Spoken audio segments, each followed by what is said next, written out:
अगर समय नहीं लेते हैं, हमारे लिए एक वचन को पढ़ना चाहता हूँ आपके विश्वास के लिए। अति अच्छी सुसमाचार उसके 6 के 31 और 32 को मैं पढ़ूंगा। इसलिए तुम चिंता करके या ना कहना कि हम क्या खाएंगे या क्या पिएंगे या क्या पहनेंगे, क्योंकि अन्य जाति इन सब वस्तुओं के बोझ में रहते हैं, पर तुम्हारा स्वर्गीय पिता जानता है कि तुम्हें किन वस्तुओं की आवश्यकता है। हालेलुया। परमेश्वर का धन्यवाद इस सुंदर वचन के लिए। हम प्रभु के लोग हैं मेरे प्रियो, और परमेश्वर देखिए, परमेश्वर का वचन ये नहीं कहता है कि हमें नहीं कमाना है, नहीं खाना है। Hallelujah, hallelujah. हमें कमाना है, खाना है, सब चीज करना है, लेकिन परमेश्वर पर भरोसा करते हो। हम चिंता के साथ जीवन ना जिए कि हम कल क्या खाएंगे, क्या पिएंगे। हालेलुया। और इस चक्कर में हम परमेश्वर की उपस्थिति को क्या करते हैं, छोड़ देते हैं।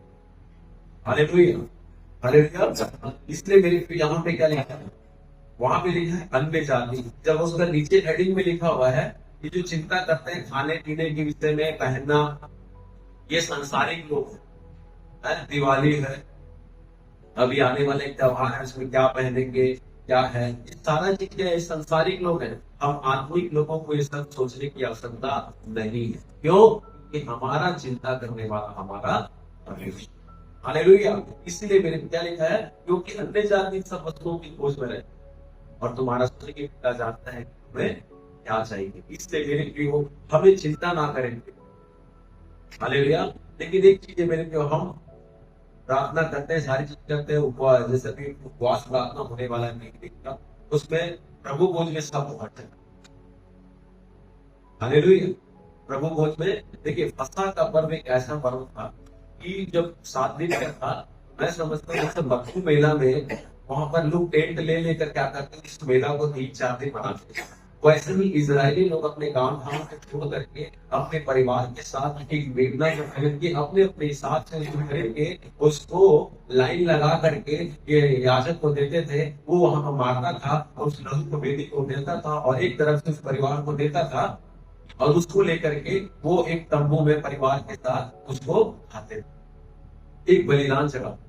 लेकिन हम प्रभु भोज में आते हैं, हम क्या बलिदान चढ़ाते हैं? हम खाली आए, ना हम उपवास प्रार्थना में बैठे, ना कुछ नहीं। मेरे प्रियो, हमें इन दिनों गंभीर होने की आवश्यकता है। हालेलुया। लेकिन नए नियम में हमको क्या करना है, मेमना खरीद के नहीं आए। हालेलुया। प्रभु के दास कभी नहीं बोलते, लेकिन हमको इन चीजों को परिवार के साथ आए, उपवास प्रार्थना में जुड़े। हम कैसे बलिदान चढ़ाए? अपने आप को जीवित पवित्र परमेश्वर के भाव का बलिदान करें। ये प्रभु को देखिए, परमेश्वर की आज्ञा है ये, और इसको हमको करना है।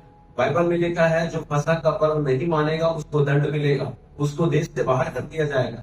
इसलिए इस अंतिम दिनों में हम जब है, तो मेरे प्रियो, हम इस उपवास प्रार्थना में जब आते हैं, एक विश्वास आस्था के साथ पवित्रता के साथ भोज को ले। इस साधारण भोज नहीं है। हालेलुया। इसके लिए यीशु मसीह ने अपने लहू को बहाया। इजरायली क्यों लेते थे? क्योंकि उनको पाप से गुलामी मिला था, और अपने बच्चों को बताते थे उस तंबू में कि हमको ये सब हुआ था, इजरायलियों को छुड़ाए थे, और याद करके धन्यवाद के साथ खाते। और हम भी क्या करते हैं, उसको स्मरण करके, प्रभु को स्मरण करके, उसने हमारे पापों के लिए अपना बलिदान किया, प्रेम भोज देते हैं। हालेलुया। इसलिए हम सबको लेना जरूरी है, और बड़े पवित्रताई के साथ। तो बड़े पवित्रताई के साथ उपवास प्रार्थना में जुड़े और प्रार्थना करें, तो परमेश्वर हमें क्या करेगा, अनेक आशीषों को देगा और अनेक द्वारों को खोलेगा। कोई चिंता करने की आवश्यकता नहीं है। आज 1:8 में क्या लिखा है कि व्यवस्था की यह चित्त तेरे चित्त से उतरने ना पाए। मतलब कहने का मतलब, प्रभु हमें कह रहा है कि हमको प्रभु पे ध्यान देना है, और तेरे काम सफल भी होंगे, तो प्रभावी होगा। हालेलुया। इसलिए हम प्रभावी भी होना है, शक्तिशाली होना है। इसको यही है कि हमें परमेश्वर की उपस्थिति में बैठना हो।